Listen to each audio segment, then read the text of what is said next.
थाहा छैन के फेरि हो भन्छ यार थाहा छैन भन्दैछु फेरि हो भनेर केही थाहा छैन मलाई प्रतिवेदन म पढ्दा नि पढ्दिनँ है केही कागज पत्र पक्राउ गर्ने हो थाहा छैन के फेरि हो भन्छ यार थाहा छैन भन्दैछु फेरि हो भनेर शिक्षा मन्त्रीमा दोहोरिने सम्भावना कतिको छ मलाई थाहा छैन भगवान् पशुपतिनाथलाई गएर सोध्नु यहाँभन्दा पहिला म सरकारबाट निस्किसकेपछि फेरि आफ्नै पुरानै काममा फर्किन्छु भन्नुहुन्थ्यो त्यसपछि सांसदको चुनावको लागि जानुभयो के कारण थियो 3वटा अध्यादेश ल्याउन खोजेको थिएँ शिक्षाको सुधारको लागि अध्यादेश ल्याउन सकिएन त्यही भएर आफै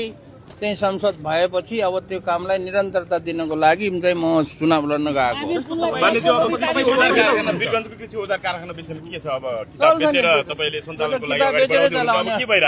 किताब बेचेरै चलाउने हो राष्ट्रपति सरकारले बजेट छुट्याउँछ होला नि मान्ने थियो छुट्यायो भने राम्रो